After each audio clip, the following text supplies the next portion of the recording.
자, 그래서 10편, 107편 3절이 왜 호세아 13장 3절이 왜 중요합니까?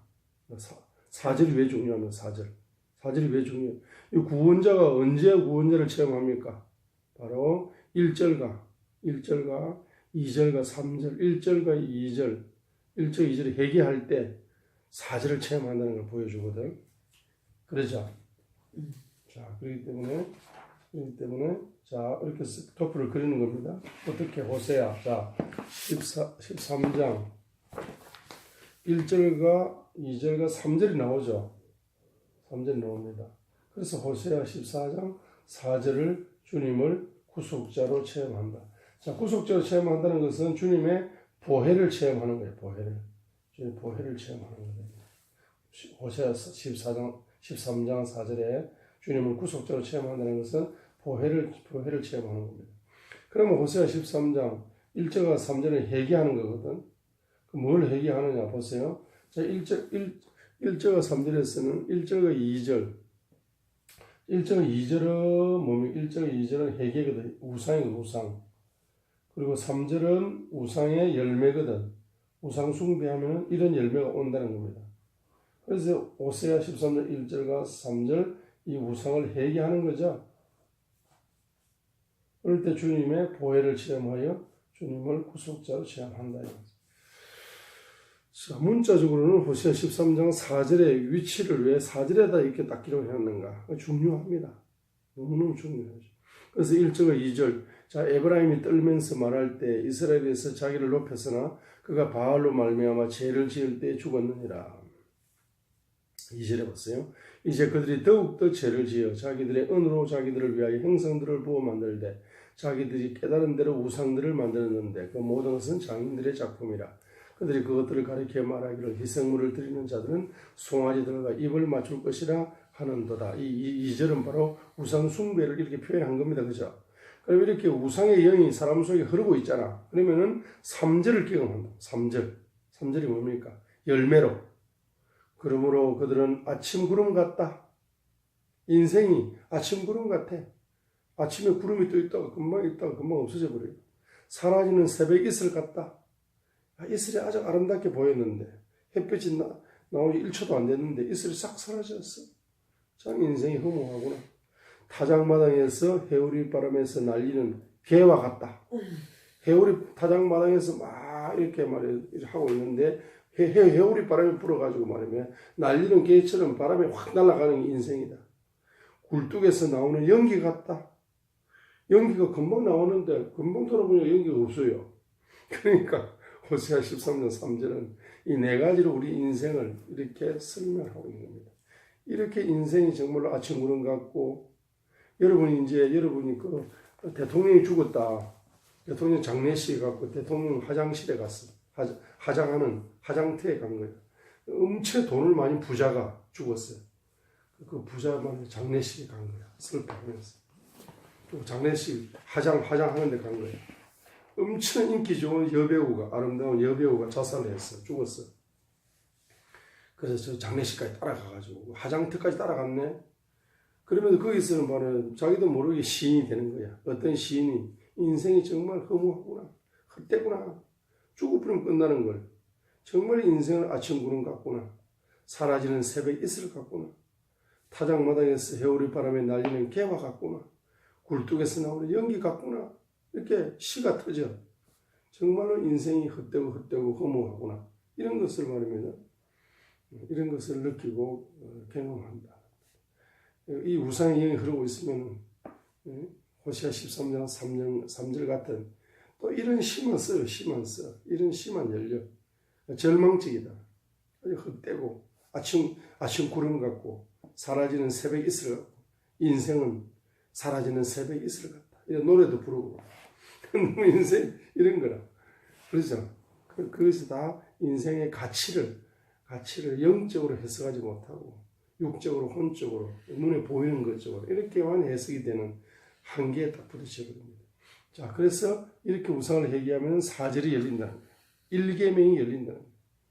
그래서 여러분 2계명이 회개해야 1계명이 열린다는 걸 알 수가 있는 거죠. 2계명을 구체적으로 회개해야 일계명이 열린다. 일계명이 뭡니까? 너는 나 외에 다른 신었습니다. 나 외에. 나 외에 다른 남편, 내가 네 본 남편이다. 이런 뜻입니다.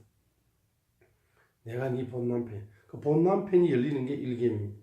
본 남편과의 첫사랑이 회복되는 겁니다.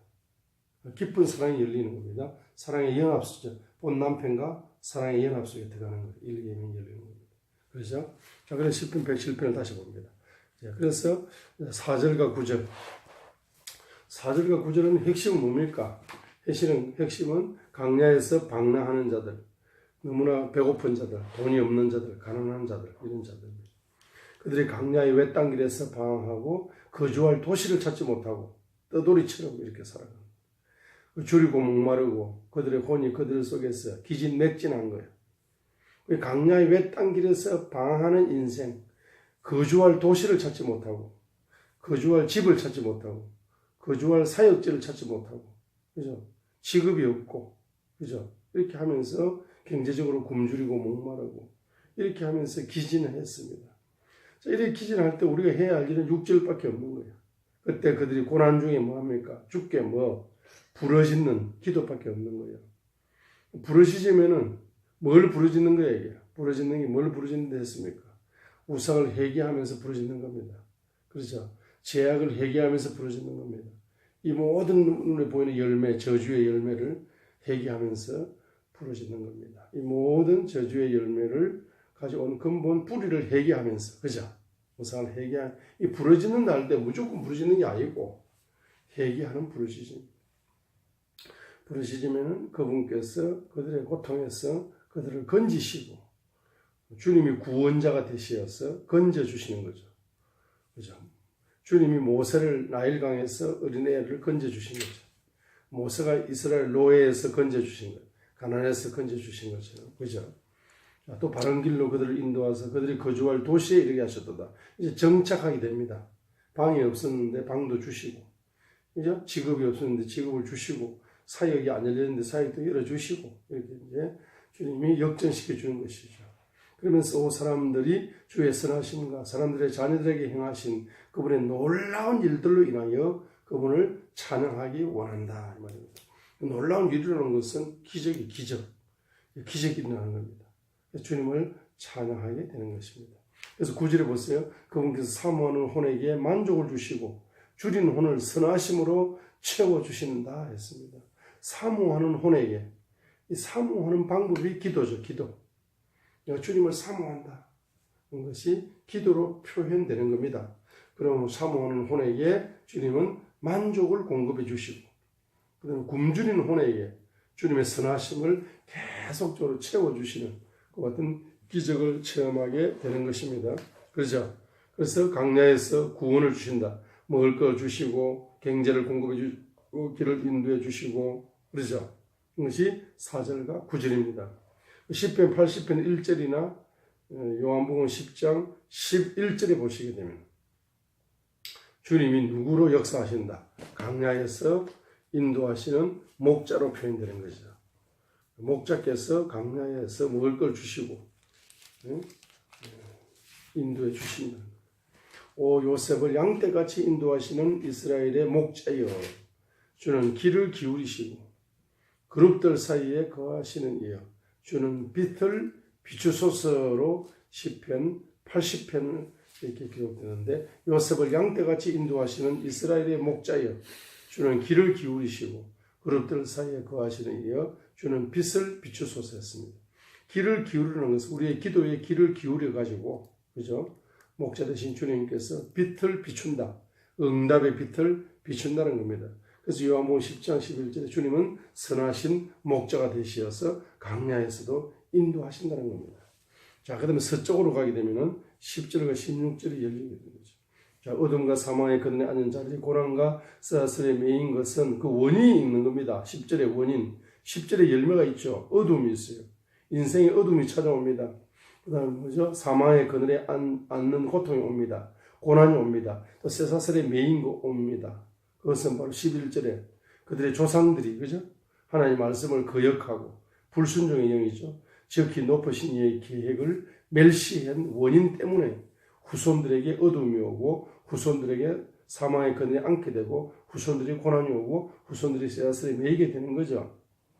그죠? 그래서 이 11절을 회개하는 거죠. 불순종의 영을 회개하는 겁니다. 불순종의 영을.